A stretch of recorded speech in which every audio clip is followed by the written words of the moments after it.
Hey everyone, and welcome back to my channel, or welcome to my channel if you're new. Hi, I'm Amand. Sorry, my arms kind of got cold, so I had to put down my sleeve. So as you can tell from the title, today I am going to chat about some oracle decks. Excuse me. I don't know whether to call this like my favorite oracle decks, because that does change, to be honest. But I suppose where I'm coming from are the decks that never really lead me astray. They always kind of give me really, really great readings, and they're decks that I, to be honest, kind of solely work with for myself. Yeah, I'm looking at them and I'm like, yeah, I don't really do many collective messages or, okay, the Sacred Rebels I have, but we'll get into that. We'll get into that. So, if you like all things tarot and oracle card related, spiritual chit chat, art magic, and just kind of the whole mix mash of real life finding magic in the mundane, then this is the channel for you. Hit the subscribe button. I'd love to have you part of the family here. It's such a wonderful community. I'm genuinely extremely proud of all the connections and friends I've made here. So thank you so much for being part of it. And if you haven't already, I'm looking forward to getting to know you. So grab a snack, grab a drink. Oh, and don't forget to hit the bell so you'll be notified as well when I upload. And let's get into talking some oracle. So oracle decks are different, obviously. No peeking. To tarot. Okay, I know a lot of people within the tarot community can see oracle as a little bit fluffy and more gentler than tarot, and just, you know, there's many different things I've seen people discuss, and it's not an accusation, and they are absolutely valid points. To be fair, I couldn't argue the case with them, but I don't personally feel that, yes, sorry, I contradicted myself there. Yes, there are some oracle decks out there that I do agree are very fluffy, very woo-woo, very soft and gentle and light and breezy and love and light, and life isn't that, right? So tarot can be a little bit more hard-hitting. It can hit tough topics in a more matter-of-fact manner, I suppose you could say, whereas oracle kind of is the gentle parent, right? It's okay, everything will be fine, and sometimes you don't need to be told it's fine. You know that. You just kind of need hard facts. But I would disagree, because there are some oracle decks in my collection, and I kid you not, I don't actually have it. I must get it. I do want to show it. That are hard hitting. They really do not shy away from the truth, from the fact, and so I'll kind of show you some of the decks that I do love immensely, even if I don't work with them all the time, that they will never leave my collection. Okay, I don't think any of my decks have left my collection, but if I was to do like a clear out or anything, these are decks that are very safe on where they're at. So I don't want to say it's a favorite, but I suppose it's the favorite for this video that I'm doing right now. Does that make sense? So the first one is, and you've all seen this one, is Sacred Ireland Celtic Moon. Okay, it's a 52 card deck. It features pre-Celtic goddesses, Irish sacred sites, moon names, and phases of the Celtic seasons and symbols.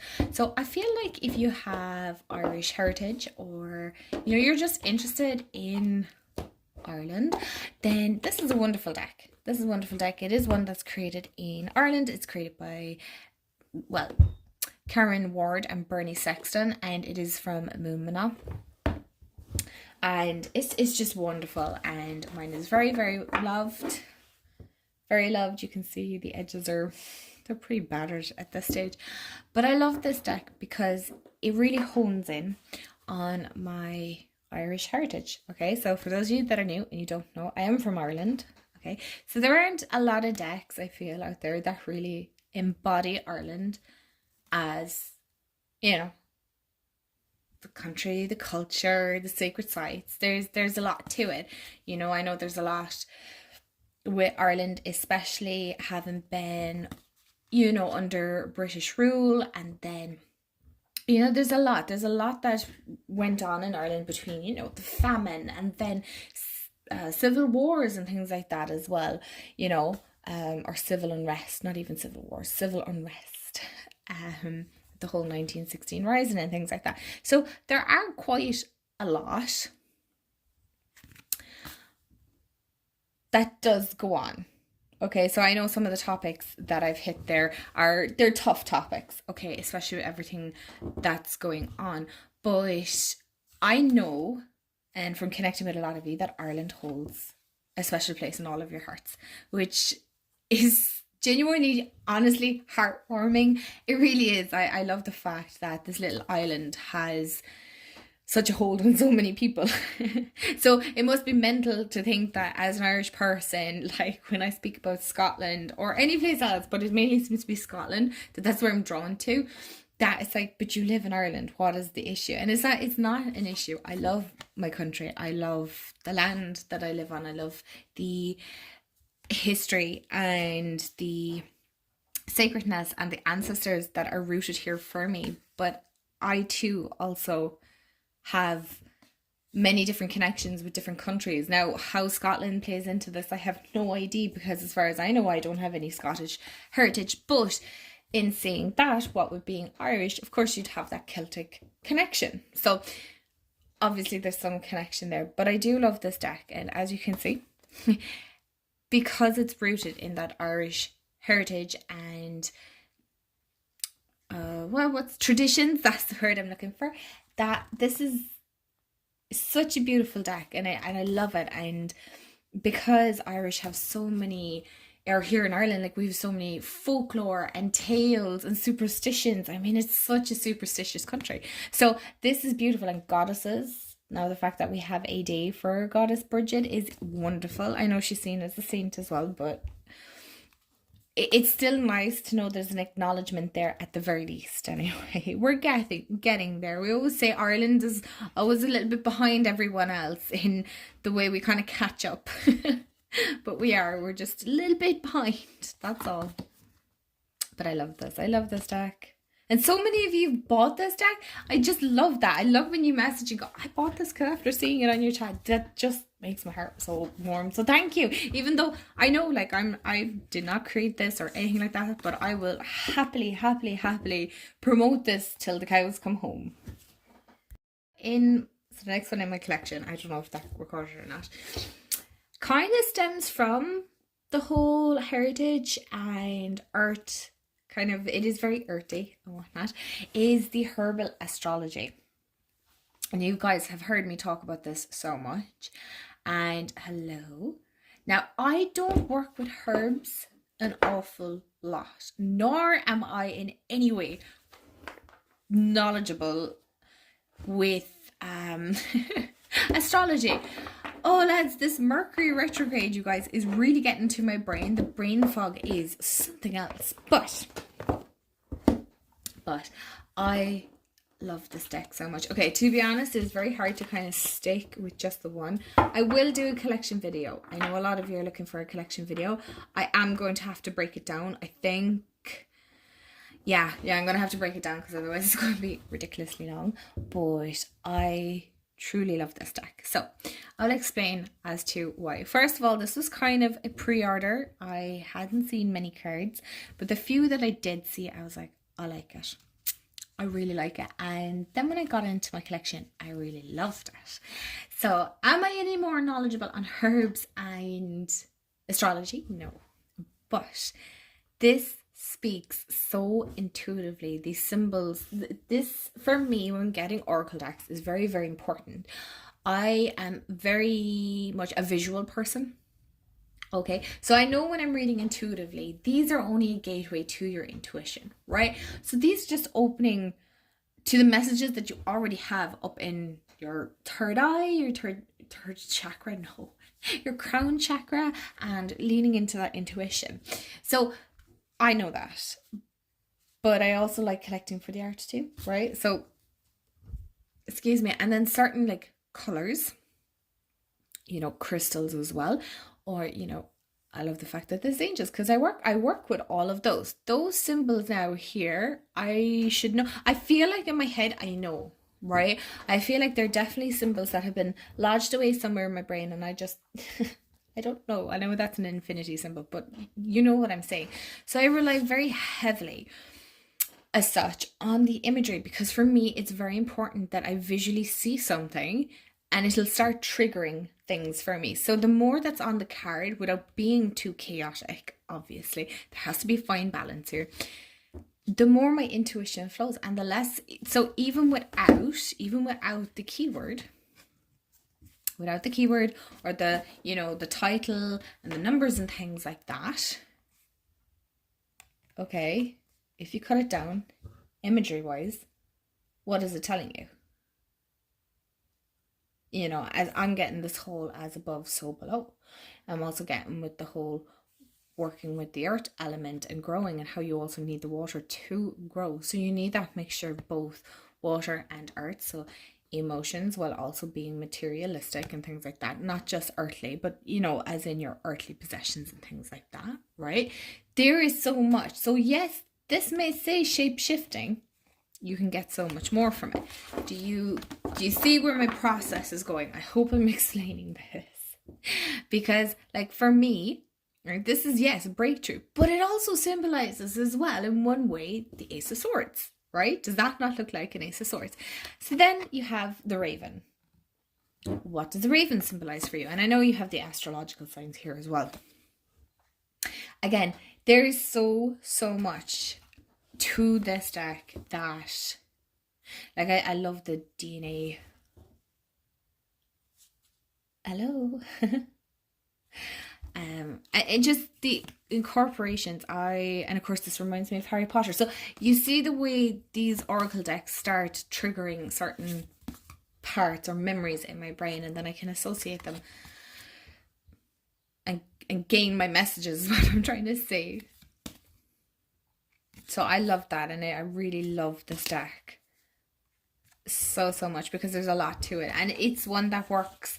I like the way it's kind of a muted palette as well. It's kind of a lot of sage greens, browns, muted blues, so pinks, you know, so it's not very vibrant. I like it. It's a very toned down, grounded, earthy deck.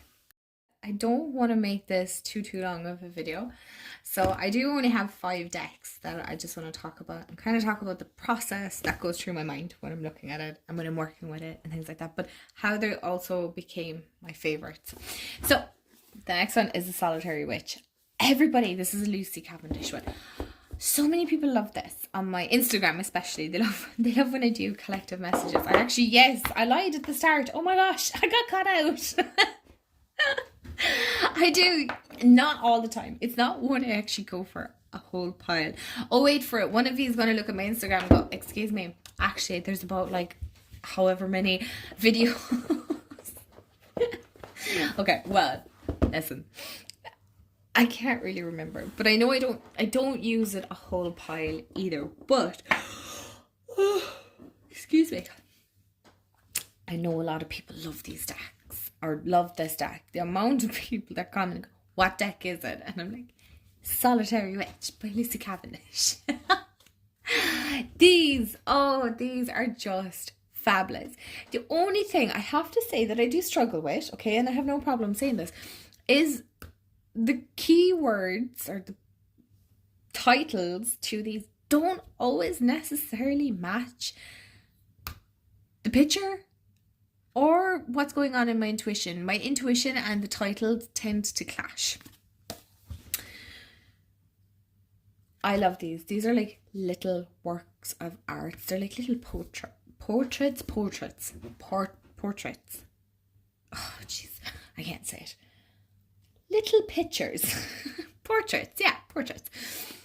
So like that makes sense. The Gathering, and she's moonlight shy. Okay. But like sometimes it's not really clicking with my brain why, you know, certain titles are picked. Can I think of one now? Probably not. But I love the artwork. So the titles, to be honest, don't really bother me. I wouldn't be inclined, now I'm not one for modding my decks anyway. I probably wouldn't, for the reason being is that'd throw off the back then, and that looks, again, I'm a very visual person. This is very center for me, so we're not ruining that.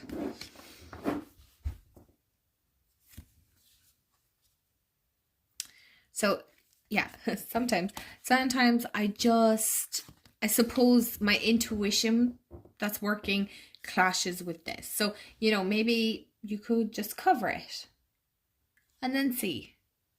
So this one is a little bit, just looking at the art, it's not as clear as the Herbal Astrology, but obviously, I believe these are hand painted actually. Correct me if I'm wrong. But you can nearly tell by the way the picture, you see the way it looks like it's all, you know, hand drawn. So I love this card so much, but it mightn't be as crystal clear, okay? But for me, this suits because I love drawing and colouring and being creative. I love creating. So again, the more you look at the cards, the more you're going to pick up. The longer you work with the deck, the closer the bond you're going to have. Okay, so actually now that I'm looking at this, this works well because I read the story about the Celtic in If Women Rose Rooted. So yeah, I feel like this works very, very well. So sometimes, yeah, I struggle with the title. I don't know why. Now that I'm looking at it, I'm like, okay, maybe when I was working with it then, it just wasn't registering. Whereas now I'm kind of a little bit different to when I worked with it last. So yeah. But it's very good. And I do enjoy it. And so on to the next one, and I have mentioned this at the start, was the Sacred Rebels Oracle by Alana Fairchild. I forgot how much I love this deck, and I started doing it for my Sunday card draw. First of all, this guidebook, smashing. Again, I only use these for myself, right? So when I'm giving a professional reading, I don't have guidebooks or out or anything like that. I rely very much on my intuition. But when I'm doing readings for myself, I don't mind bringing out the guidebook because you know what? Alana's writing is absolutely phenomenal. How have I missed out? And I think, I don't know, is this the only deck I have belonging to her? I'm not 100% sure, but I don't have many of her decks, and I'm kind of looking at it going, why not? Why do you not have more? Her writing just speaks to me. It just makes sense. I love the way that you have the whole description. And I mean, she didn't shy away either with information when it comes to. And you have a healing process. And I think that's the most, for most cards, all of them. There's no negative or anything like that. Even, what's that, a poem? Is there a poem there as well? More like an incantation, I suppose you could say. So this is a small but mighty little book. Honestly, 10 out of 10 recommend it just for the book alone. But the cards are an added bonus. So when I'm not gone on the backs, it's not even the backs, I think it's the borders. I don't know, there's something about it that I'm not 100% about it, but it doesn't matter because that's not really what I'm here for. It's the cards. Now, I know a lot of people might have mixed feelings about this. The only thing is I don't get the different coloured borders.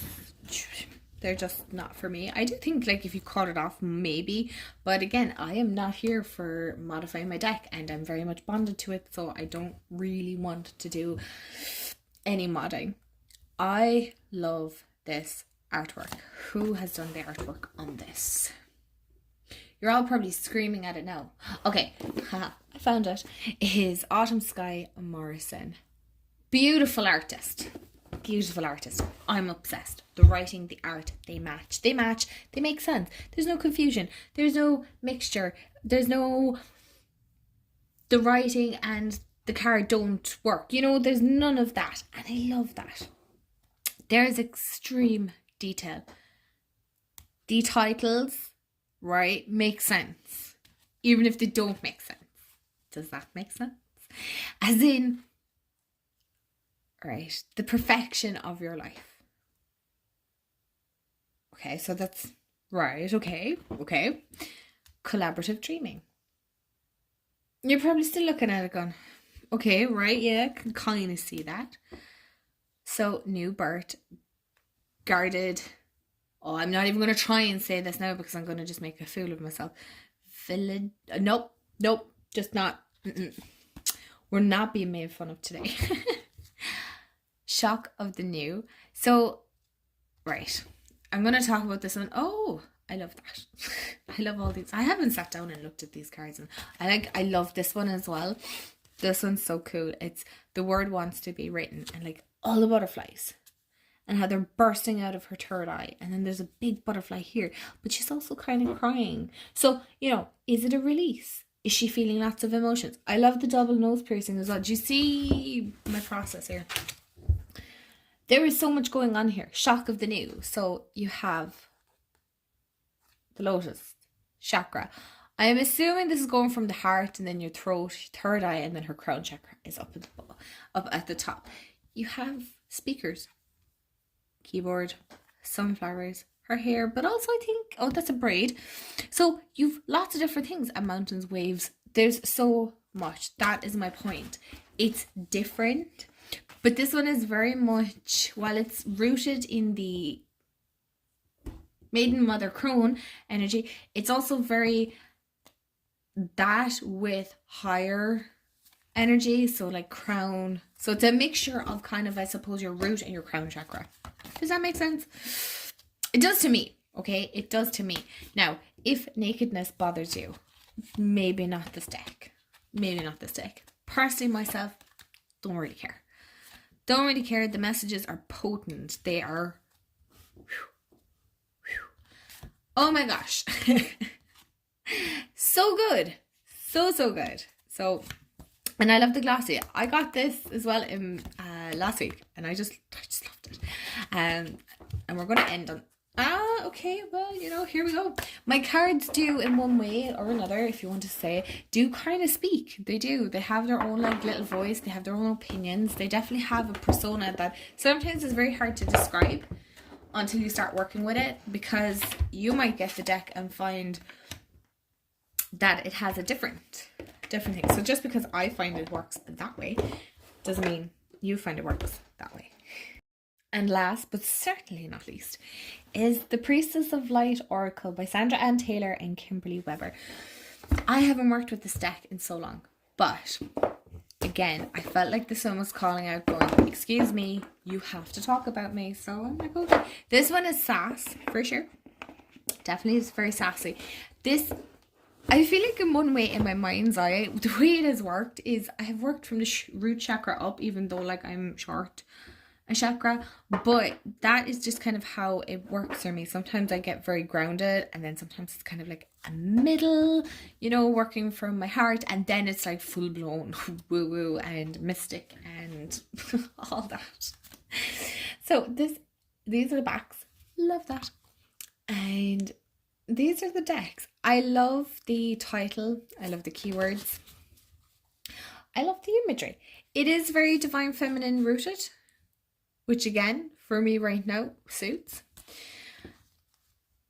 It's not the typical Sandra Ann deck, right? I have a few of her decks. I think I have three other ones. So I do have the Energy Oracle, the Quantum Oracle, is that what it's just called? The Quantum Oracle. And then I also have the Energy, the Angel Spirit, I don't know which one it is. Her recent one, I think. I have that one. So if you look at the art, they're all kind of similar. Whereas this was very different, and I wasn't sure. And I was like, I don't know if I really like this or not. And then I kept getting drawn back to it, and I'm glad I do. Because one, I like the cardstock. So that is, especially when I'm doing readings for others, cardstock is kind of important. I don't want... Okay. So what's the card that I got? Is Portal. Infinite Mind, Awakening Consciousness. Oh, I feel like this is following me everywhere. So as you can see, there's a symbol of this whole opening up. She seems very poised, but contemplative, plaintive. I can't even talk right now. As in, she's very much thinking. I swear this Mercury is making me so difficult to talk. Mercury retrograde, you've got to stop. Like, there's a number one. There's so much when it comes to working with it. So while yes, I may be feeling like it's a very positive thing, it's also, you know, I do get that sense of not being afraid to awaken yourself. You're kind of shying away from doing it. You're shying away from showing different aspects that you might want to be showing or that you need to show. So, you know, there's a lot from it. Again, you just kind of have to open that third eye or your intuition and trust it, right? Trust it when it comes to working with Oracle. There's so much more than it just being a fluffy tool. But I do love this deck. And I feel like working different oracle decks together works better for me than working 2 or 3 tarot decks together. I can't seem to grasp that. So I tend to grasp working with maybe 2 or 3 different oracle decks together on one tarot. Whereas I know some people work with 2 or 3 tarots together in one oracle. And I'm like, how would you do that? I can't do that. So yeah, that's the Priestess of Light. So, my lovelies, thank you so much for hanging out with me. I don't know why my camera is just taking off there. Stop. I hope that kind of, in one way, gives you an insight on how I kind of work with the decks, what I'm seeing, and how it seems to be speaking to me, and how each one of them has its own personality, its own way of speaking, its own way of communicating, really, more than anything else. So let me know in the comments below what decks communicate the loudest with you. Like, what is the one that it just doesn't leave you alone? I would love to know. And again, thank you so much for your suggestions. Keep them coming in. I really love creating content that you want to see, that I also enjoy making and things like that. So without further ado and all that, I hope you have a wonderful day, afternoon, evening, wherever you are in the world. And I will chat to y'all real soon. Bye, guys.